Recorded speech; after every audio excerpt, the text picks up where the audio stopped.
Vamos a ver, os voy a intentar contar quién es el protagonista del libro del que vamos a hablar esta tarde, por qué está escrito este libro y qué es lo que está pasando con este libro.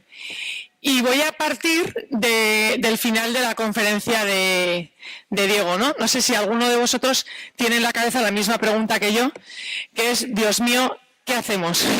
Porque claro, o sea, uno ve esto y dice lo siguiente es que me meto en casa y no salgo, y me meto con todos mis hijos, ¿no? Nos lanzamos, como decían antes, nos tiramos al monte, ¿no? Bueno, pues a mí una de las cosas que me encanta de la historia que os voy a contar esta tarde es que es un maravilloso antídoto para saber qué es lo que podemos hacer.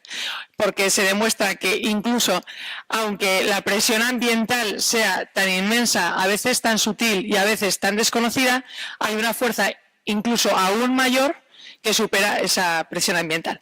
Entonces, el protagonista de este libro, que empiezo por deciros que es una novela, pero es una novela que está absolutamente basada en hechos reales. Luego, si nos da tiempo, os puedo contar por qué es novela. Entre otras cosas también por lo que ha dicho Diego, porque, bueno, porque una de las maneras más fáciles de hacer cultura es a través del cine y de la literatura, y si tú quieres que una historia tan preciosa y tan transformadora como esta llegue a mucha gente, pues si escribes un tocho infumable para personas que piensan que son 100% creyentes y además amantes de Cervantes en su estado más puro, lo más probable es que la historia no llegue a casi nadie. Si intentas escribir un libro fácil de leer, desde un enfoque que nos pille a muchísima gente, seas creyente o no, y que da en la médula de algo esencialmente humano que es la libertad interior, es más fácil que el mensaje llegue, ¿no? Bueno, pues el protagonista de este libro se llama Antoine. Muchos de vosotros le conoceréis como Antoine y conocéis su vida por el final. Fue nombrado cardenal por el Papa Juan Pablo II, después de dar unos ejercicios espectaculares. Estoy como los de Balibán. Después de dar unos ejercicios espirituales a Juan Pablo II y a la Curia en el año 2000. Esa historia se hizo muy conocida, dio la vuelta al mundo y el Papa además lo nombró cardenal y le encomendó una tarea preciosa y muy difícil, que era hacer el Catecismo de Doctrina Social de la Iglesia. Y bueno, es generalmente por lo que le conocemos. No es lo que os vais a encontrar en este libro. A mí en este libro lo que me interesaba es, sabiendo la historia del que después fue cardenal, poner delante de la cámara, os digo de la cámara porque el libro lo planteé en todo momento como un guión de cine, o sea, como el que ve una película pero leyéndola, ¿no? Con capítulos muy cortos que son como escenas, y hilando todas las secuencias de su historia. Bueno, pues me interesaba muchísimo ver la historia que él vivió, que bueno, es una historia de una persona que pasa 13 años en prisión. Los que lo habéis visto antes en el musical, pues pasa 13 años encerrado sin juicio ni sentencia. Y da la casualidad de que con esta historia tan, no sé, pues tan dramática, yo es de las personas más libres que he conocido.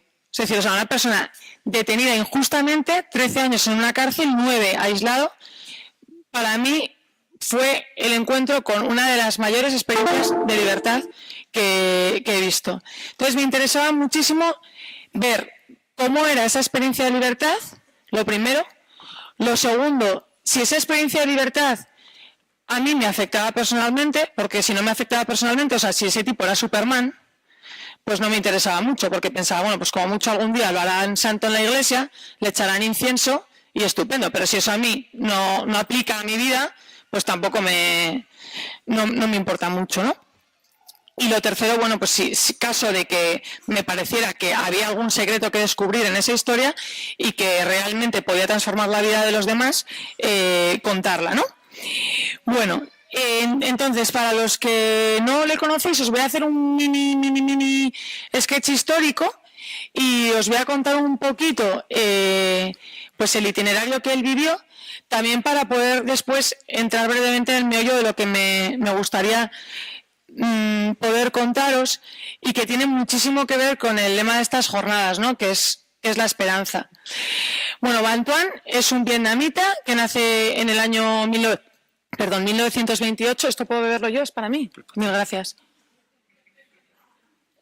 Voy como con un petardo. Bueno, nace en el año 1928 en Vietnam y, bueno, es de una familia bastante particular, porque, por un lado, porque es hijo por parte de su padre como de su madre, en todas las generaciones anteriores ha tenido mártires. Para que os hagáis cargo, por ejemplo, pues su abuelo estaba estudiando en Malasia la carrera universitaria y toda su familia murió quemada en la parroquia un domingo. De hecho, los supervivientes contaban, ¿no?, cómo las mamás desde dentro de la parroquia, que era de paja, tiraban a los bebés fuera y los que la estaban incendiando los volvían a tirar dentro. Entonces, es una persona que desde muy pequeñito está absolutamente familiarizado con las historias de martirio. En su familia las ha oído contar muchas veces. Por otro lado, por parte de madre, es de una familia que tiene un protagonismo bastante importante en Vietnam. Y aquí os voy a hacer un pequeño paréntesis histórico para situarnos. Vamos a ver, Vietnam es un país que yo hago el símil con lo que sería Polonia en Europa. Para mí, vamos, es algo parecido en Asia. Es un país sándwich que le han dado por todos lados. O sea, cuando no han entrado por arriba, por abajo, sino por el mar y sino por el medio, ¿no? Ha estado continuamente invadido. En esas invasiones generalmente, pues de imperios vecinos, o de reinos que había en distintas partes que rodeaban el país, se ha interpretado que la religión católica, muy minoritaria en el país, es un invento de Occidente. Y entonces se considera que una vez que alguien llega al poder, las personas que practican esa religión son intrusos que no van bien en esa sociedad y hay que perseguirlos y aniquilarlos, ¿no? Por eso ha habido tantísima persecución en Vietnam. Luego hay un momento, ya en el siglo XX, en el que bueno, el país empieza a cristalizar como en dos modos de organizar la sociedad. El norte quiere un modelo comunista y está apoyado por China y por Rusia. Y en el sur quieren un modelo democrático y además es la zona donde empiezan a refugiarse muchísimos cristianos, no solo católicos, sino de otras denominaciones también, del norte. Hay un tío de Van Tuan que cuando Tuan es adolescente, bueno, un poquito más que adolescente, decide intentar liderar una coalición para hacer un gobierno de Vietnam Democrático del Sur. Bueno, y de hecho consiguen una democracia, empiezan un gobierno tal, pero a este tío hay un golpe de Estado, lo asesinan con su hermano.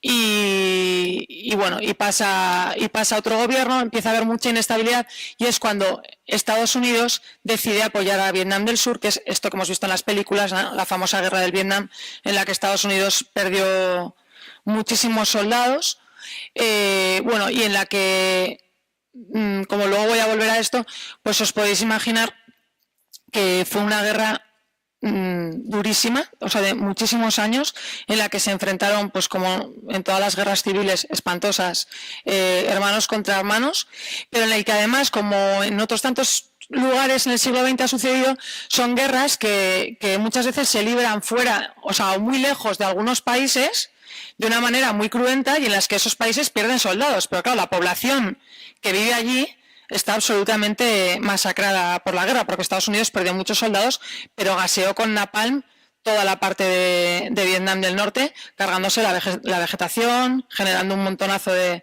enfermedades en civiles, ¿no? Bueno, entonces Van Tuan, cuando es pequeño, siente una llamada de Dios a entregarle toda su vida y piensa en ser religioso. Pero con el tiempo ve con más claridad que no, que Dios le pide que sea sacerdote diocesano. Entra en el seminario menor de su diócesis, después va al seminario mayor y un poquito antes de ordenarse contrae una tuberculosis letal lo internan en un hospital militar y llaman a sus padres y les dicen que se va a morir. Su madre, que tiene mucha devoción a la Virgen, esa noche le pide a la Virgen que le salve. Y por la mañana los médicos, cuando pensando ya que se lo van a encontrar muerto, se encuentran con que está absolutamente curado y no hay ningún resto de tuberculosis en los pulmones.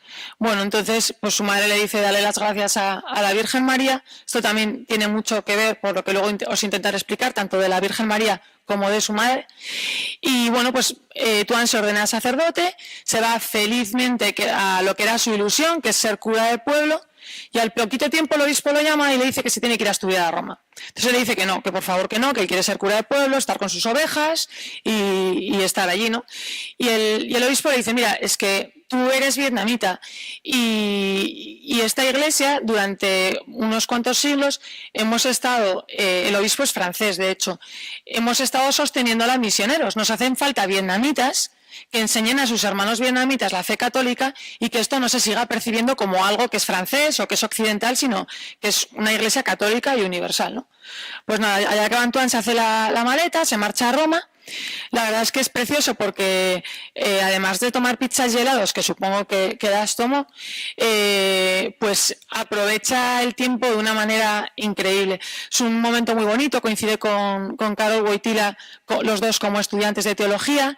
Y a mí lo que me fascina de esa época es que precisamente porque fue consciente de que le mandaban al corazón de la Iglesia Universal, estuvo como una esponjica, o sea, bebiendo de todo movimiento, de toda espiritualidad que veía que surgía en la Iglesia o que ya estaba en la Iglesia. Entonces conocía a muchos fundadores, estuvo en muchísimas realidades diversas de la Iglesia viendo cómo funcionaban. Y luego hizo una tesis brillantísima en Derecho Canónico. Era muy inteligente, la verdad, pues aprendió 5 idiomas, ya sabía hablar vietnamita y francés, pues aprendió español, aprendió inglés, aprendió italiano y no me acuerdo qué otro idioma, eran 6 o alemán, ¿no? Bueno, y nada, entonces tan feliz ya con su tesis, ya habiendo obedecido a su obispo, se volvió a Vietnam otra vez pensando qué bien a mi pueblo, ¿no? Con mis ovejas. Y entonces le vuelven a llamar y le dicen que le nombran obispo de una diócesis que se llama Nha Trang, que está en Vietnam del Sur como en el centro. Entonces él dice que no, que es que él no quiere ser obispo, o sea, que él quiere ser cura de pueblo. Y le dice el obispo, ya, ¿y yo qué te crees que quería ser? Entonces, si los hubiéramos preguntado esta mañana a los 3 que estaban aquí, seguramente nos hubieran dicho que antes que ser obispo, ¿verdad? Querían los 3 ser cura de pueblo, pero ahí están. Bueno, pues nada, entonces se va a la diócesis de Nha Trang y empieza una absoluta revolución en la diócesis. Es un momento muy, muy difícil en el país. Se ve que la guerra va a terminar en breve, que Estados Unidos está empezando a flaquear muchísimo, por lo tanto la parte del sur del Vietnam es muy fácil que vaya a ser unificada con el norte y por tanto que la persecución que ha habido siempre en el norte se vaya a extender al sur. La persecución me refiero religiosa. Bueno, entonces Van Tuan, lejos de lamentarse y de decir qué horror, pues se pone las pilas y bueno, todas esas espiritualidades que ha conocido en Europa empieza a ver de qué manera pueden ir implantándose en lugares de la diócesis donde sean necesarios. Y empieza una revitalización de la diócesis impresionante, ¿no? Luego también anima a muchísimos jóvenes a que por si vienen tiempos de persecución y va a haber dificultad en ordenar sacerdotes, pues que pueda haber muchos candidatos al sacerdocio que puedan estar preparados. Se llenan tanto el seminario menor como el seminario mayor. Y luego, muy dolido con la situación que está viendo a su alrededor de familias absolutamente destruidas por el hambre, propone al resto de obispos organizar un comité de reconstrucción. Entonces hacen unas cooperativas en las que las familias tienen una vivienda digna, un trozo de tierra que cultivar para comer y con los excedentes de lo que cultivan lo pueden vender y así sacar adelante a sus familias. Teníamos hasta y media, ¿verdad? Sí. Vale. Bueno, entonces, y este comité también es muy bonito porque, bueno, sobra decirlo, pero no sé, a veces yo creo que en este país que tenemos unos clichés así tan marcados, esta cooperativa no es solo para católicos. O sea, evidentemente reconstruyen a quien pillan por el camino. O sea, es que da igual que sea budista, cristiano, protestante, lo que fuera, ¿no? Pero también es muy bonito porque logra orquestar muchísimos pequeños donativos. O sea, es verdad que consigue que el Vaticano le apoye mucho, pero hay muchos países que rodean Vietnam, que son países muy pobres económicamente, pero que dan como su granito de arena para este comité. Y él dice que valoraba muchísimo ese gesto, que a lo mejor no era la mayor cantidad de ingreso, pero que sí que manifestaba una fraternidad y una solidaridad entre los países de alrededor con esos hermanos que estaban sufriendo que le conmovía y que le impulsaba a seguir con este proyecto, ¿no? Bueno, entonces está en estas cuando termina la guerra de Vietnam. De la noche a la mañana Estados Unidos decide que aquello no le compensa, retira a sus soldados y se marcha. En Vietnam del Sur se genera un caos impresionante. Hay muchísima gente que ante el miedo a lo que va a pasar se tira directamente al mar en botes de pesca, que son los que se llamaron boat people. O sea, la gente se tiraba en lanchas de pesca, muchos naufragaban, otros eran rescatados y acababan pues en Filipinas y de ahí expatriados a Estados Unidos. Algunos los paraba ya el ejército y los devolvían a Vietnam y eran internados como prisioneros de guerra. Bueno, pues en esta situación de confusión absoluta en el país y de mucho miedo, el Papa Pablo VI le nombraba a Antoine obispo coadjutor de la diócesis de Hanoi. Que también, por ir rápido y que nos aclaremos, Hanoi vendría a ser lo que Barcelona en nuestro país, o sea, la segunda ciudad más importante, solo que había sido la capital de Vietnam del Sur. Es decir, que cuando se va a reunificar el país, es la ciudad más importante para ir a perseguir, porque es la capital, por así decir, del enemigo que ha sido derrotado, ¿no? La figura de obispo coadjutor, que yo no tenía ni idea cuando empecé a escribir este libro, también para que os hagáis cargo así de manera rápida, es como una especie de obispo lapa. O sea, no es un obispo auxiliar que hoy lo ponen aquí y luego lo mandan, sino que es uno que está con el principal y caso de que le pase algo al principal, automáticamente es obispo de esa diócesis, ¿no? Bueno, entonces el gobierno que se está formando comunista, porque tampoco es, o sea, es un momento de muchísima incertidumbre, o sea, acaba de terminar una guerra, la parte del norte invade el sur, la gente está corriendo en todas las direcciones, o sea, tampoco hay un gobierno claramente formado, pero le empiezan a mandar emisarios, diciéndole que no tome posesión del cargo porque no están dispuestos en absoluto a que él sea obispo coadjutor de Hanoi. Mantuan siempre responde con el mismo mensaje. Yo no tengo una misión política, tengo una misión espiritual.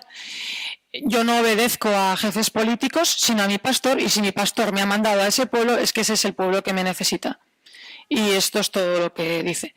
Se marcha a vivir a Hanoi y el 15 de agosto de 1975 la policía se persona en su casa, lo llevan al Palacio Presidencial y le acusan de traición a Vietnam y de formar parte de un complot contra el nuevo régimen.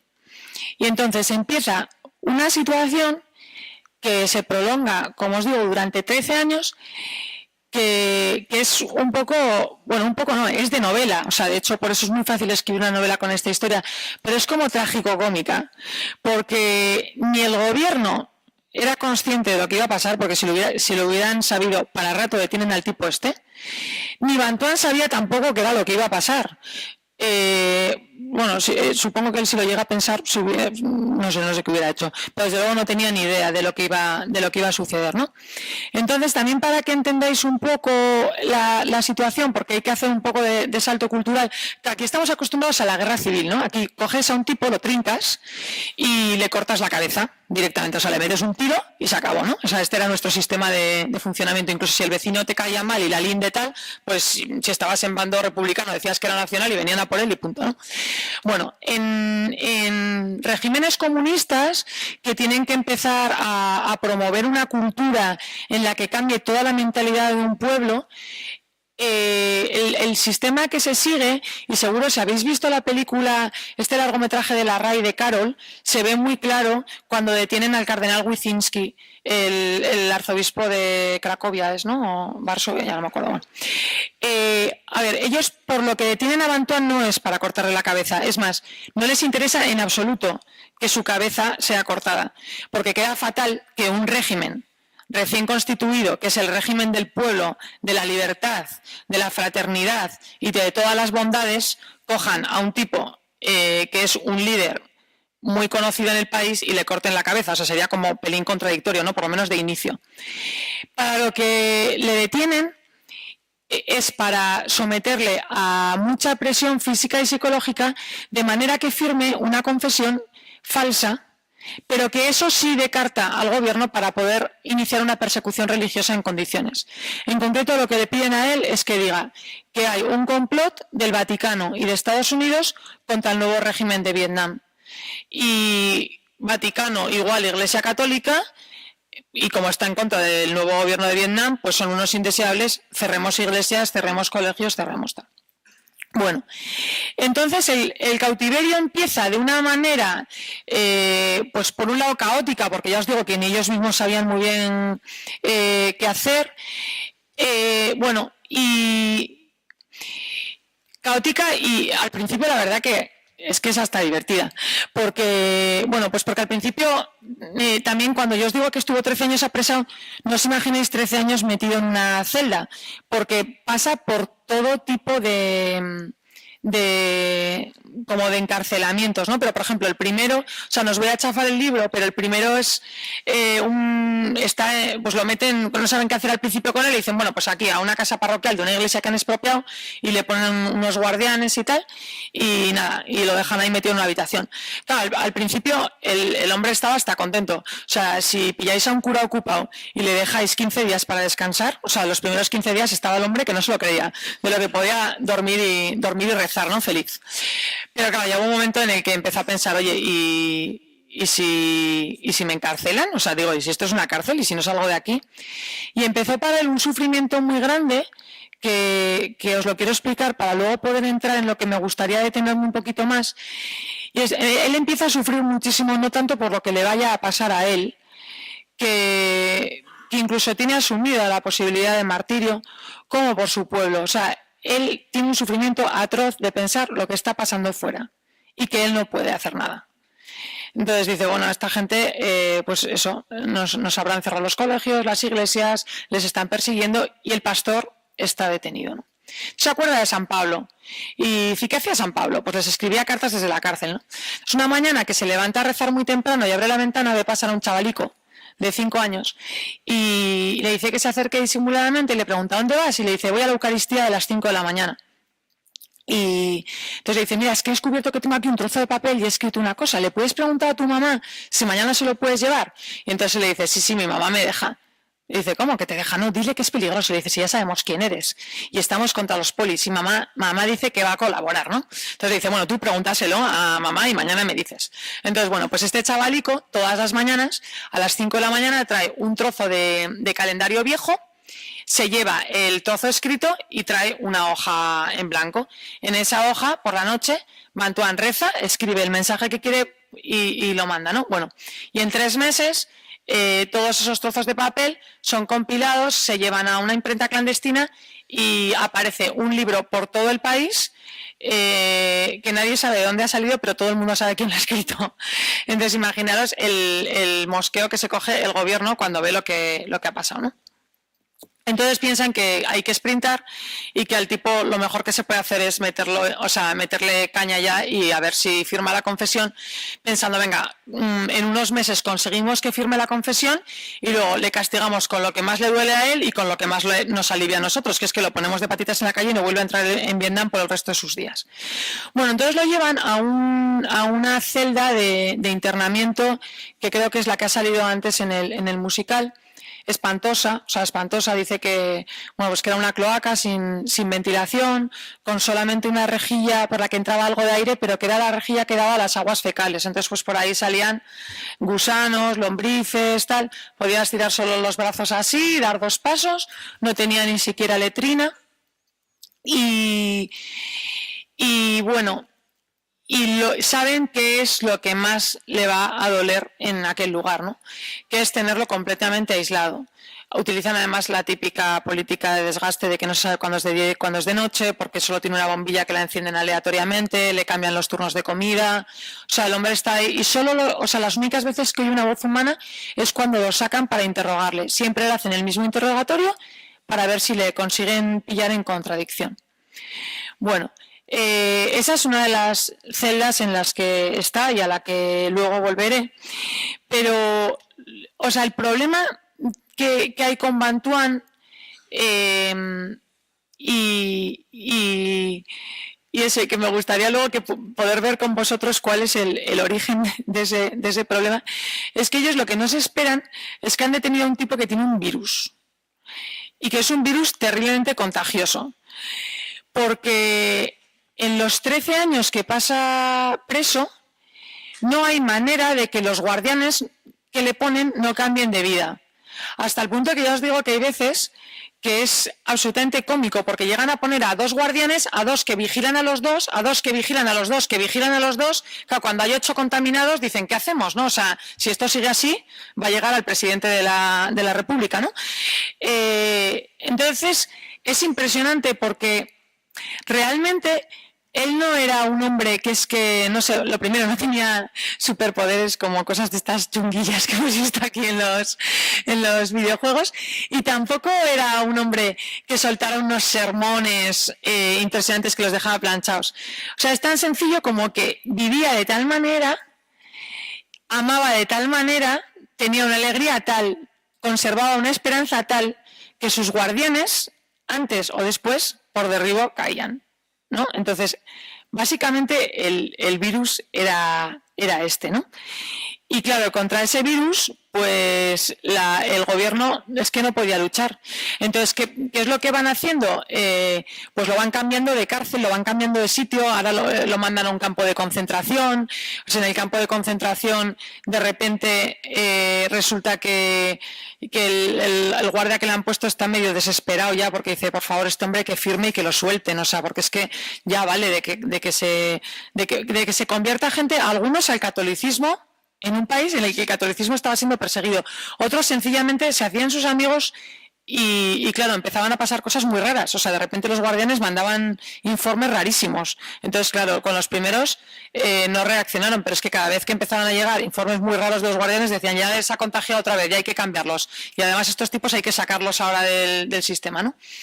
Bueno, pues hay un momento cuando está en un campo de concentración, creo que me han dicho que ha salido antes también, que le dicen que como es un príncipe de la iglesia, pues le van a poner los trabajos peores y lo ponen a cargar estiércol y tal y cual. Bueno, le conceden un gesto de gracia, pensando, venga, a ver si ya firma la cochina confesión y se va, ¿no?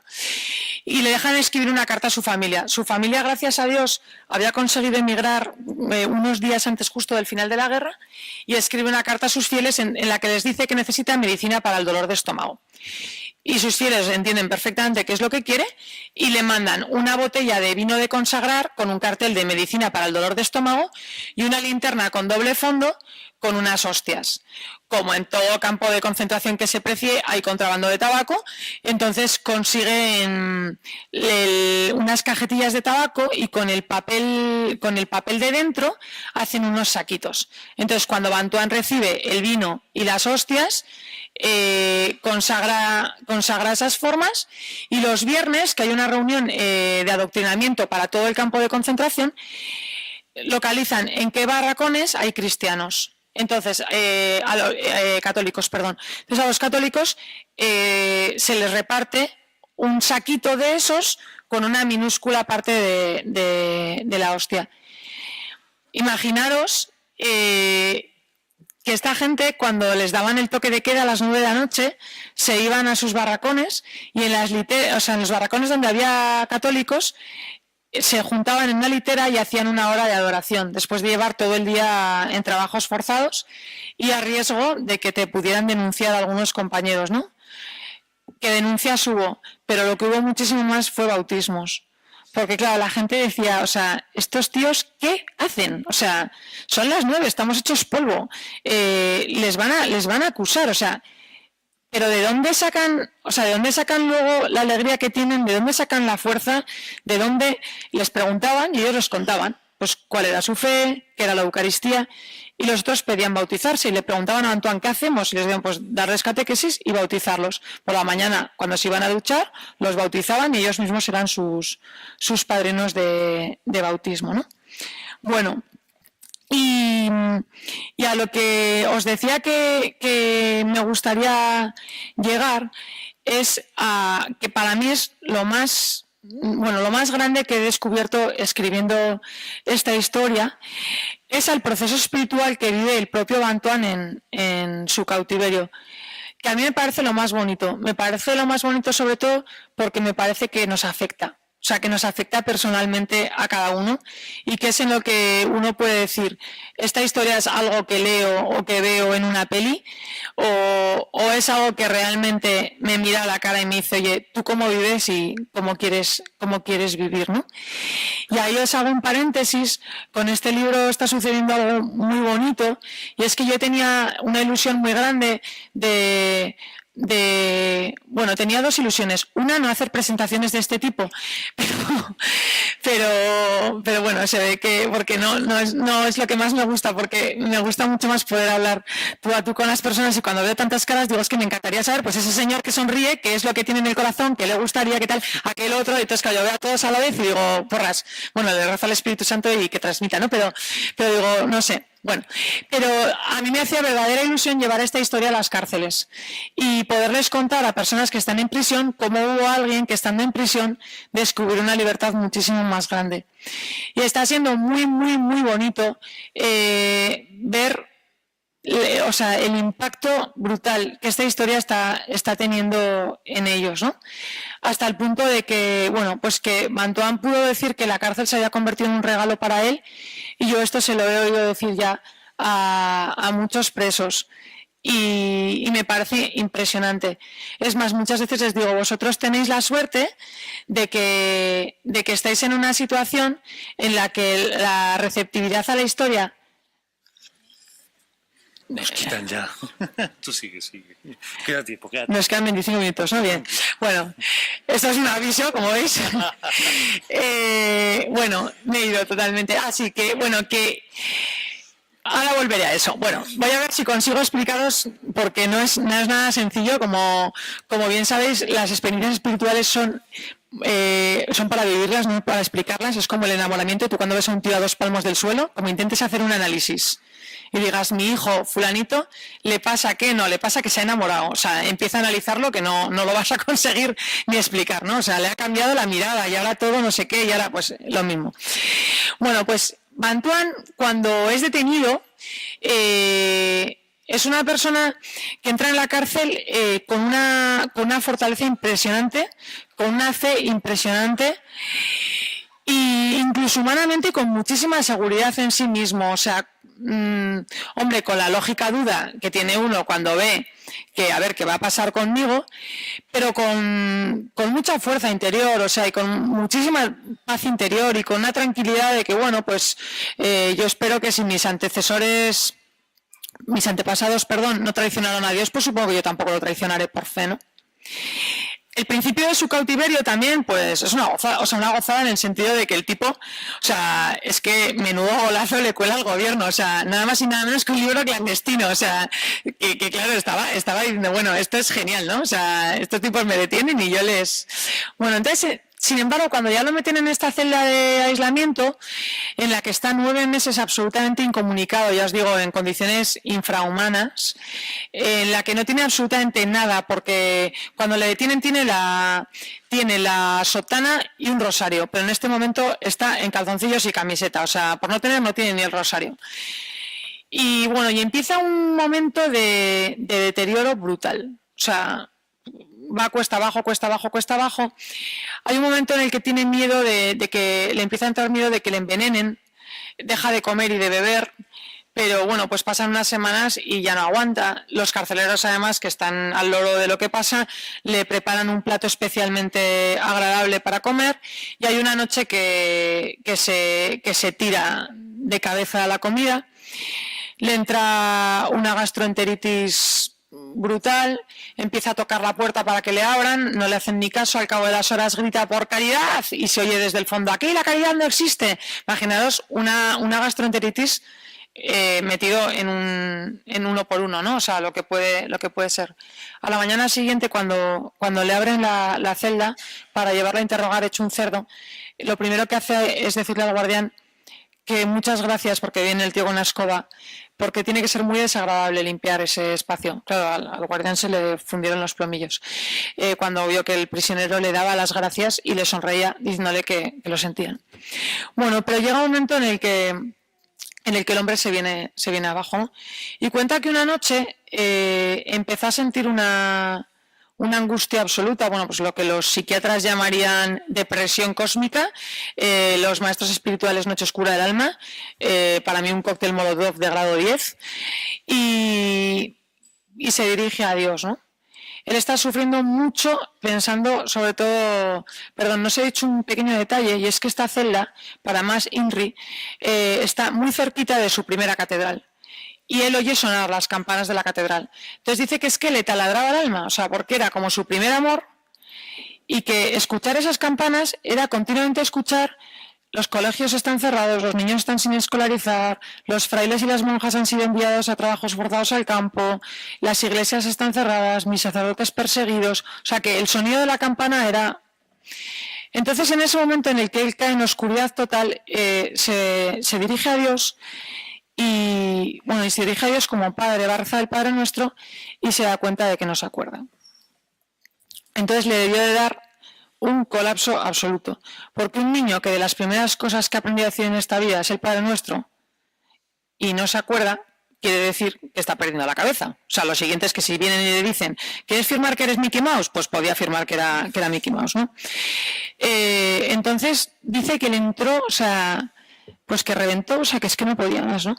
Y entonces se dirigió a Dios con un grito, pues como el que Jesús pegó en la cruz, ¿no? ¿Por qué me has abandonado? O sea, ¿por qué estoy aquí sin poder hacer nada? Por lo menos llévame contigo. O sea, porque estar aquí como iba a decir un taco, como un cochino gusano y sin ni siquiera poder hacer algo por mis hermanos. Y él cuenta que Jesús se dirigió a él en el fondo de su corazón y le dijo: Francisco, que es su nombre de bautismo, mira, todo eso que has hecho por tus hermanos está muy bien. Todas esas obras que has hecho son maravillosas y son grandes obras de Dios.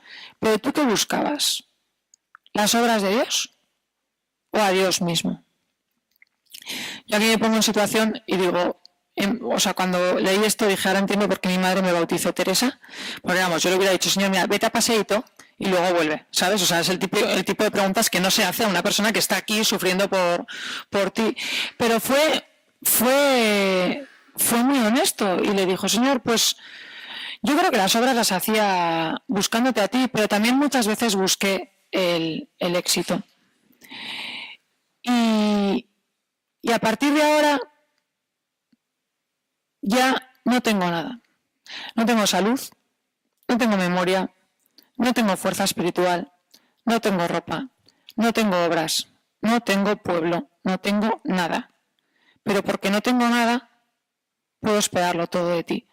Y dice que le cambió radicalmente el modo de ver el cautiverio. O sea, que a partir de entonces yo no tenía que estar preocupado de qué era lo que iba a pasar, porque lo que fuera a pasar, y ahí se acordó de una cosa que le había enseñado su madre, que era muy devota a Santa Teresita y le transmitió muchísimo la espiritualidad de Santa Teresita de Lisieux.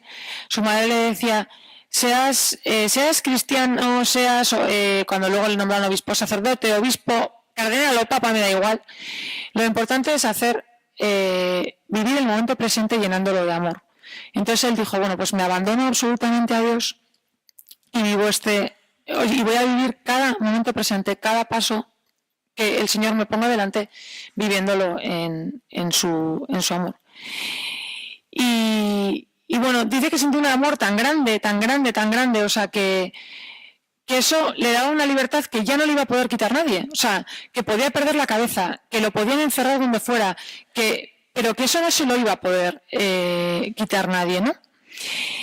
Y bueno, entonces, no sé, cuando antes Diego estaba pasando las diapositivas, yo, claro, nos estaba transmitiendo como realidades que nos echan así muy para atrás, porque a veces son muy bestias, ¿no? Pero si os paráis a mirar el ambiente cultural en el que vivimos nuestra libertad, normalmente nosotros concebimos que la libertad en general es pues el poder adquisitivo, lo que tenemos, ¿no? Lo que tenemos no solo en cash, sino en, pues eso, cuando hablas con alguien y te pregunta qué eres, tú le sueltas tu lista de méritos, ¿no? Y cuando los papás quedamos para cenar, pues decimos cuántos idiomas habla nuestro hijo, si ahora está en Harvard haciendo el máster o sea, tendemos a medir mucho las cosas por resultados materiales. Cuando nos falla lo material, en general nos refugiamos en la acción, o sea, en lo que somos capaces de hacer, ¿no? He hecho esto, incluso para hacer cosas buenas. O sea, los que somos cristianos y seguimos a Jesús, muchas veces, Señor, yo por ti haré, ¿no? Y nos vamos colgando medallas. Yo en la parroquia, o sea, limpio y de catequesis y hago no sé qué y además pum, pum, pum. Y resulta que a veces ponemos, o sea, nuestra esperanza de felicidad, nuestra esperanza de libertad está puesta en eso. ¿Y qué pasa? Que a veces va y viene Dios y dice, ¿tú qué es lo que estás buscando? Y resulta que la paradoja es que cuando Dios nos pone en situaciones extremas, es cuando tenemos más fácil darnos cuenta de que todo eso a lo que nos habíamos agarrado sí daba felicidad, pero que era una felicidad que se desvanece muy fácil, que era una esperanza que no estaba sólidamente anclada, porque si tú pones la esperanza en la cuenta corriente y mañana se vacía la cuenta corriente, se acabó la esperanza. Si tú pones la esperanza en tu currículum vitae y mañana te echan de la empresa, te vas al paro y te cuesta, pues caes en desesperanza. Si tu esperanza es que has sido infinitamente amado por alguien a quien no se le escapa absolutamente ni un segundo de tu vida y que él va a cuidar de ti, bueno, ya la vida se vive de otra manera, ¿no? Y entonces en ese sentido es en el que, bueno, yo en estas intervenciones, pero especialmente en las cárceles, me gusta contarles a los presos que hubo un momento en el que yo dudé si escribir este libro, ¿no? Por lo que os decía, porque pensé, a ver, si es un superhombre, si es un tío que es capaz de aguantar 13 años en la cárcel, ir perdonando a todo el mundo, sonreír y convertir a los guardianes, pero no tiene nada que ver conmigo, pues eso, que le hagan un altar, pero es que yo no quiero saber nada, porque es que encima me voy a complejar, ¿no? Pero claro, cuando llegué al meollo de esta cuestión, coincidió, bueno, pues yo estaba en un momento muy malo de salud, acababa de tener un niño pequeño, tengo una enfermedad crónica que en ese momento estaba muy agudizada, yo no podía cuidar a mi hijo, lo estaban cuidando mi madre y mi marido, y bueno, y Dios me hizo el regalo de vivir la mismísima experiencia que había vivido Antoine, ¿no? O sea, en un momento en el que yo llevaba mucho tiempo preguntándome ¿por qué quieres esto? ¿O para qué permites esto? O incluso ¿qué incoherencia hay en esto? Porque mucha gente en ese momento me decía, ¿no? Pero bueno, eres tonta, o sea, si tienes una enfermedad y conoces el mecanismo del chupete, no tengas niños, ¿no? Yo les decía, bueno, no, es que el planteamiento era al revés, o sea, mi planteamiento era, bien, pues yo estoy abierto a la vida, el Señor, que es el Dios de la vida, si me manda un niño, ya verá cómo se las apaña, como luego me ha demostrado que efectivamente ha sido así, ¿no? Pero entonces lo que a mí me salvó en ese momento fue darme cuenta de que en el momento en el que se me quitaba todo, o sea, en el que no tenía salud, en el que no tenía trabajo, en el que no tenía la fuerza más básica y más lícita para una madre, que es cuidar a un niño que acabas de parir, el Señor me regalaba poderme confiar absolutamente a Él y saber pues que ese hijo, antes que hijo mío, era hijo suyo. Que esa situación, antes que ser mía, estaba permitida, querida y acompañada por Él. Y que si en ese momento me regalaba no tener miedo, es que ya podía no tener miedo por el resto de mis días a lo que viniera. Porque mi esperanza estaba puesta en Él y a Él no se le escapa nada. Cuando estoy viendo que pasa esto en las cárceles, me sorprende. ¿Y qué pasa? Pues que viven una experiencia muy parecida. Es gente que ha tocado fondo, o sea, muchos han cometido delitos gordos, por ello han sido abandonados por su familia y por sus amigos, se han hundido en la más puerca miseria y cuando ya no tenían nada le han pegado un grito a Dios. Los que se han encontrado con Dios en la cárcel y han empezado a construir su vida sobre esta esperanza, creedme que es muy bonito oírles. O sea, ellos me dicen, tú cuando dices que para ti la enfermedad se ha convertido en un regalo, porque cada vez que no tienes nada vuelves a lo esencial, te puedo decir que para mí la cárcel se ha convertido en un regalo, porque si yo no hubiera estado aquí, no hubiera descubierto esto. Si yo no hubiera estado aquí y no me hubiera encontrado con Dios, mi vida no sería así. Y son gente que tiene una esperanza a prueba de bomba. Son gente que uno me decía, sí, es que ahora entiendo lo de Bantuán, porque es que yo quiero vivir así en la cárcel. Pero no soltándole rollos sobre Jesús con el que me he encontrado, sino que yo, como me porto bien, me van cambiando de sitio. Entonces, cuando llego a un sitio, le pido a Jesús que me ayude a ser Él en ese sitio. Intento quererles como les querría Jesús. Cuando ya se sienten acogidos y ellos me preguntan que de dónde saco esa alegría y saco esa fuerza, les hablo de Jesús. Cuando esas personas ya han recibido amor, porque me dicen muchos de los que estamos aquí jamás hemos sido amados incondicionalmente, pido que me cambien de sitio. Y entonces me voy a otro sitio y vuelvo a empezar con la misma historia, ¿no? Bueno, pues uno de ellos en una carta que me escribía y con esto ya casi termino, me decía, he descubierto casi al final del libro la clave, ¿no?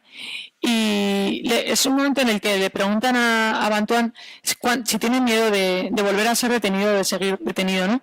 Y dice, la libertad, Tuan paladeó la palabra como si se le derritiera un azucarillo en la boca. Y dice, no sé qué va a ser de mí. Quizás me concedan un pasaporte y después me denieguen la entrada. Quizás vuelvan a meterme en prisión. Quizás el rostro de Tuan se tiñó de angustia, pero en unos segundos se fue transfigurando de gozo. Pero todo lo que suceda estará protegido por Dios. Nada ni nadie podrá usurparme la libertad. Nada ni nadie logrará impedir que espere contra toda esperanza. Ninguna cadena podrá impedir que Él me ame, que me regale amar. Pueden matarme, pero no matar el amor que hay en mi corazón.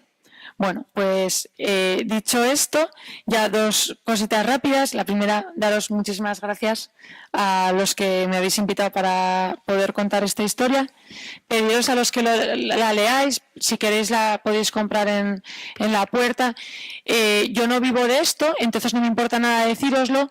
Los que tengáis el libro o os lo compréis, que lo paséis por favor después. O sea, os nombro embajadores. Especialmente a personas que sepáis que están enfermas, que están pasando por una depresión importante, que están presos, lo que sea, ¿no? Y luego también, en un minuto os cuento un proyecto, por si alguno de los que estáis aquí queréis colaborar. Entre estas visitas a cárceles que estamos haciendo, el día 23 de abril, el día de San Jordi, vamos a ir a la cárcel de Vic con la idea de contar esta historia a los reclusos que están allí y regalarles a todos un libro y una rosa. Entonces la pastoral de Vic se va a encargar de las rosas, yo y un grupo de amigos nos estamos encargando de los libros. Entonces los que queráis podéis también comprar un libro para un preso, pero mucho más importante que comprarlo, un libro o un trozo de libro, me da igual, se lo dedicáis y lo firmáis con vuestro nombre. Porque esa persona va a rezar por vosotros. O sea, hoy hay presos rezando por vosotros, hay conventos de clausura rezando por vosotros, pues que sepáis que ellos os lo van a devolver, ¿no? Entonces, por si alguno queréis colaborar. Y ya para terminar, terminando, dar las gracias también de manera muy especial a mi marido y a mi hijo, que han aguantado los 5 años de reclusión escribiendo, y mi marido no solo nos ha vengado, sino que como es cantautor ha hecho una canción que la vamos a cantar ahora los tres. Venga.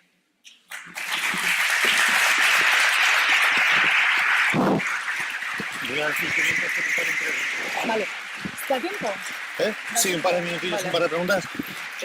Mientras, si tenéis alguna pregunta, por favor, la escribís y las chicas os lo recogen. En 2 minutillos. Mientras cantan.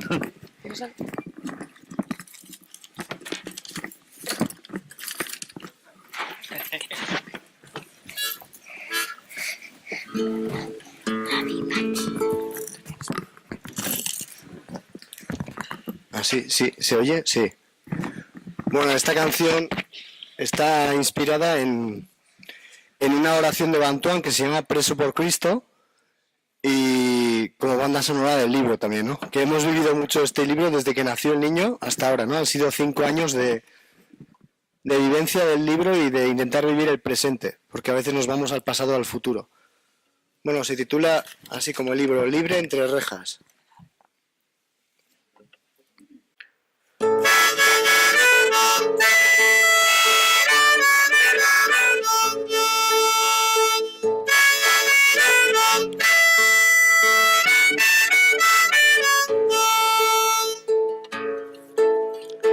Tristeza, miedo y tensión de un corazón desgarrado, prisionero sin sentencia, lejos del pueblo humillado. Nada tengo, nada soy, salvo un rosario de versos, camino de la esperanza, donde el odio no me alcanza. Oscuridad de la noche, afrontando realidad, pesadillas en mi nombre, océano de ansiedad. Libre, libre entre rejas, en tu amor hallo la paz, libertad que ni siquiera una cárcel conseguirá arrebatar. Vivo el momento presente, paso a paso, frente a frente, dejando a un lado las sombras, dejando atrás las derrotas. Hoy mi alma descansa en el destierro vacío de casa. Voy perdiendo memoria, aunque ando a la cordura mi historia. No me mires siendo tu amante, resistiré con 3 gotas de tu sangre, y al confinado entre mil escribiendo plegarias, renaceré postrado ante ti. Libre, libre entre rejas, en tu amor hallo la paz, libertad que ni siquiera una cárcel conseguirá arrebatar. Libre, libre entre rejas, en tu amor hallo la paz, libertad que ni siquiera una cárcel conseguirá arrebatar.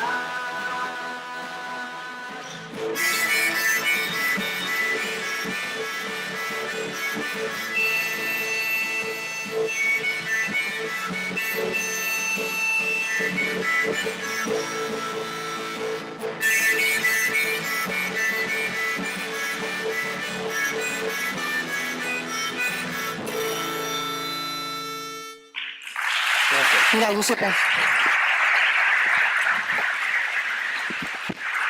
Giuseppe, que lleva ya como 15 presentaciones del libro, sabe hacer un resumen para los que no se han enterado porque mamá ha tenido que correr un montón. Entonces tú les cuentas, ¿vale? A ver, Antoine, ¿qué le pasaron? ¿Muchas cosas bonitas o muchas cosas feas? Feas. Y estaba muy triste, o estaba contento. Contento. ¿Y por qué? Porque tenía mucho amor en el corazón. Muy bien, pues yo creo que ahora ya se han enterado.